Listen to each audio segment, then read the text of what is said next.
Ubay bin Ka'ab adalah salah seorang sahabat Nabi Muhammad SAW yang sangat terkenal karena kedalaman ilmunya dalam membaca dan memahami Al-Quran. Ia juga dikenal sebagai salah seorang ahli tafsir yang paling berpengaruh dan dihormati di kalangan umat Islam pada masa itu. Selain itu, Ubay bin Ka'ab memiliki peran penting dalam dakwah Islam, baik semasa hidup Nabi Muhammad SAW maupun setelah kepergian beliau. Ubay bin Ka'ab lahir di Mekah sekitar tahun 595 Masehi, beberapa tahun sebelum kenabian Nabi Muhammad SAW. Ia berasal dari keluarga Quraisy yang memiliki kedudukan baik di masyarakat Mekah. Ubay merupakan keturunan dari suku Khazraj, salah satu suku yang tergabung dalam suku besar Aus dan Khazraj di Madinah. Ayahnya, Ka'ab bin Qais, adalah seorang yang dikenal memiliki reputasi di kalangan masyarakat Arab.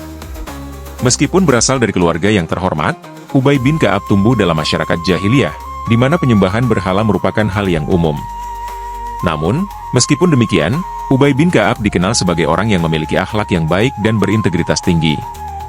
Ubay bin Ka'ab memeluk Islam pada masa yang cukup awal. Sebelum menerima ajaran Islam, ia merupakan seorang yang sangat bijaksana dan cerdas. Ia adalah seorang yang jujur dan teliti dalam memahami hal-hal yang berkaitan dengan agama dan moralitas. Setelah mendengar tentang ajaran Nabi Muhammad SAW dan dakwah yang dibawa oleh beliau, Ubay bin Ka'ab memutuskan untuk mengikuti Islam. Ia mendekati Nabi Muhammad SAW di Mekah dan menerima Islam dengan sepenuh hati.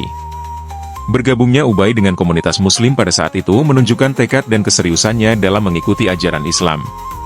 Ubay bin Ka'ab dikenal sebagai salah satu sahabat yang paling menguasai Al-Quran. Bahkan Nabi Muhammad SAW sendiri memberikan penghargaan yang tinggi atas ilmu Al-Quran yang dimiliki oleh Ubay. Beliau disebut sebagai salah seorang qori, atau pembaca Al-Quran, terbaik di kalangan sahabat Nabi. Ubay bin Ka'ab sangat tekun dalam mempelajari dan mengajarkan Al-Quran. Ia adalah salah satu dari sekian banyak sahabat yang mendapat keistimewaan langsung dari Nabi Muhammad SAW dalam hal memahami wahyu Al-Quran. Bahkan, Ubay bin Ka'ab dipercaya untuk mengajarkan bacaan Al-Quran dan menjelaskan makna ayat-ayat Al-Quran kepada sahabat-sahabat lainnya. Rasulullah SAW sangat menghormati kemampuannya dalam membaca dan memahami Al-Quran. Salah satu hadis yang diriwayatkan oleh Ubay bin Ka'ab menyebutkan bahwa ia pernah berkata kepada Nabi Muhammad SAW, "Wahai Rasulullah, aku ingin mendengar Al-Quran langsung darimu." Rasulullah SAW lalu memerintahkan agar Ubay membaca Al-Quran dengan suara yang indah, dan Ubay bin Ka'ab pun membacanya dengan penuh kehusyukan. Nabi Muhammad SAW pun menyatakan bahwa Ubay adalah salah satu dari sekian banyak orang yang benar-benar menguasai bacaan Al-Quran. Pada suatu hari Rasulullah SAW mengatakan kepadanya, "Hai Ubay bin Ka'ab, aku dititahkan untuk menyampaikan Al-Quran padamu."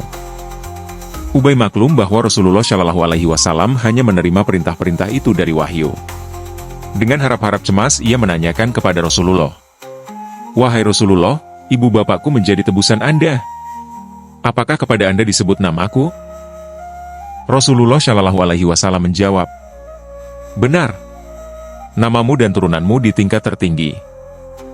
Seorang Muslim yang mencapai kedudukan seperti ini di hati Nabi SAW, pastilah ia seorang Muslim yang mulia. Selama tahun-tahun persahabatan, yaitu ketika Ubay bin Ka'ab radhiyallahu anhu selalu berdekatan dengan Nabi SAW, tak putus-putusnya ia mereguk dari telaganya yang dalam itu airnya yang manis.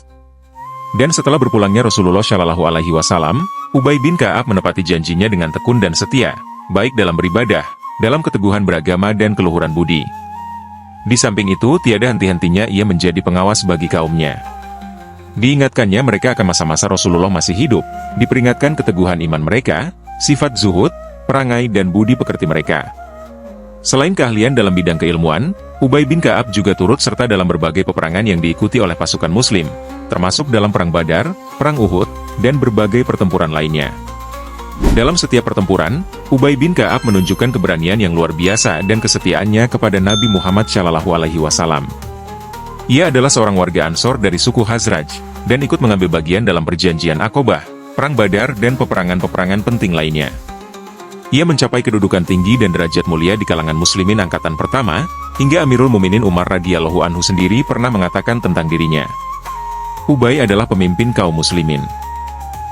Dalam Perang Badar, Ubay bin Ka'ab turut serta sebagai salah satu pejuang yang berperang di barisan pasukan muslim. Meskipun dalam pertempuran ini pasukan muslim berhasil meraih kemenangan yang besar, Ubay bin Ka'ab tetap mengingat betapa beratnya perjuangan yang mereka lakukan dan sangat bersyukur kepada Allah Subhanahu wa Ta'ala atas kemenangan yang diberikannya. Ubay bin Ka'ab juga ikut dalam perang Uhud yang terjadi pada tahun ketiga Hijrah, di mana pasukan muslim menghadapi pasukan Quraisy. Dalam pertempuran ini, Ubay tetap setia kepada Nabi Muhammad SAW meskipun pasukan muslim mengalami kekalahan sementara. Setelah pertempuran Uhud, Ubay bin Ka'ab dikenal sebagai seorang yang tidak pernah menyerah, dan ia terus berjuang di jalan Allah.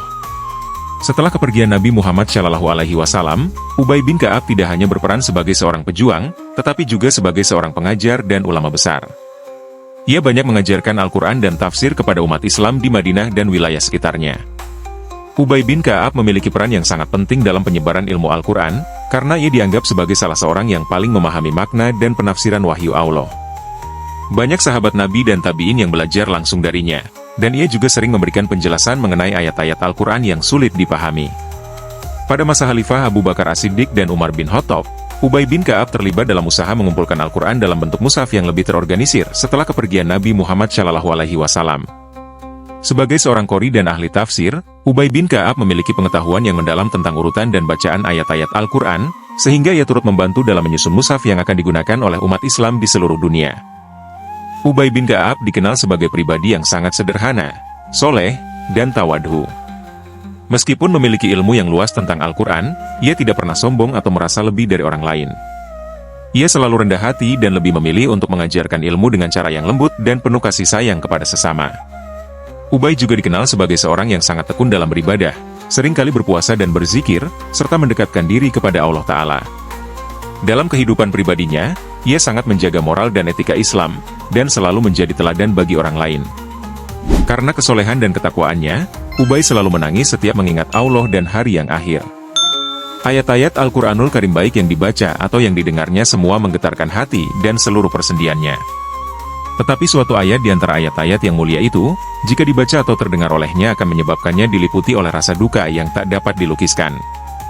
Ayat itu berbunyi, "Katakanlah, Nabi Muhammad, Dialah yang Maha Kuasa mengirimkan azab kepadamu, dari atas atau dari bawah kakimu atau dia memecah belah kamu menjadi golongan-golongan, yang saling bertentangan, dan merasakan kepada sebagian kamu keganasan sebagian yang lain. Perhatikanlah, bagaimana kami menjelaskan berulang-ulang tanda-tanda kekuasaan kami, agar mereka memahaminya." Surah Al-An'am, ayat 65. Yang paling dicemaskan oleh Ubay radhiyallahu anhu terhadap umat Islam ialah datangnya suatu generasi umat yang saling berbantah-bantahan sesama mereka. Ia selalu memohon keselamatan kepada Allah, berkah karunia serta rahmatnya, Ubay memperolehnya. Ia menghadap Allah dalam keadaan beriman, tentram dan mendapat limpahan pahalanya. Ubay bin Ka'ab wafat pada masa pemerintahan Khalifah Umar bin Khattab, yaitu sekitar tahun 639 Masehi, atau 20 Hijriah. Wafatnya Ubay meninggalkan duka yang mendalam bagi umat Islam, karena ia adalah salah satu ulama besar yang sangat berpengaruh dalam pemahaman dan penyebaran ajaran Islam, terutama dalam hal Al-Quran dan tafsir. Warisan terbesar Ubay bin Ka'ab adalah ilmunya tentang Al-Quran.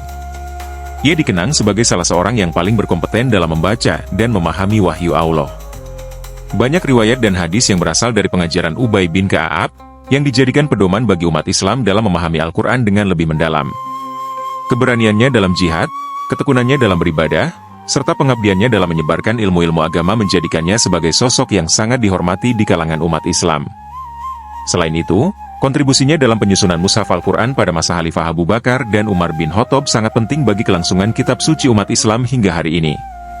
Ubay bin Ka'ab adalah seorang sahabat Nabi Muhammad SAW yang sangat berilmu, bijaksana, dan soleh. Ia tidak hanya dikenal sebagai seorang yang sangat mahir dalam membaca dan memahami Al-Quran, tetapi juga sebagai seorang pejuang yang berani di medan perang.